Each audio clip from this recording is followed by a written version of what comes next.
తెలంగాణలో కురుస్తున్న భారీ వర్షాలకు వాగులు వంకలు పొంగి పొర్లుతున్నాయి. మహబూబాబాద్ సమీపంలోని అయోధ్య గ్రామంలో చెరువు కట్ట తెగింది. దీంతో విజయవాడ కాజీపేట మార్గంలో పలు రైళ్లు నిలిచిపోయాయి. ఇంటికన్నే కేసముద్రం మధ్య రైల్వే ట్రాక్ ధ్వంసమైంది.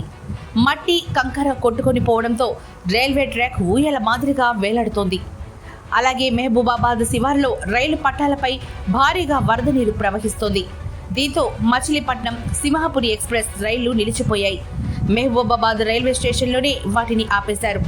తాళ్లపూసలపల్లి వద్ద రైల్వే ట్రాక్కు వరద తాకడంతో పందిళ్లపల్లి వద్ద మహబూబ్ నగర్ విశాఖ ఎక్స్ప్రెస్ నిలిచిపోయింది.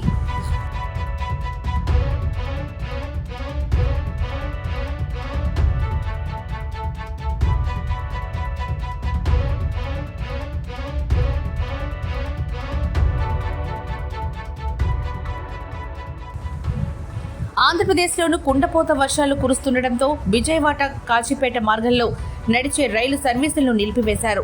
సింహాద్రి, మచిలీపట్నం, గౌతమి, సంఘమిత్ర ఎక్స్ప్రెస్, గంగా కావేరి, చార్మినార్, యశ్వంత్పూర్ ఎక్స్ప్రెస్ సహా మొత్తం 24 రైళ్లు ఎక్కడికక్కడ నిలిచిపోయాయి. దీంతో ప్రయాణికులు గమ్యస్థానాలకు చేరుకోవడానికి నానా తంటాలు పడుతున్నారు.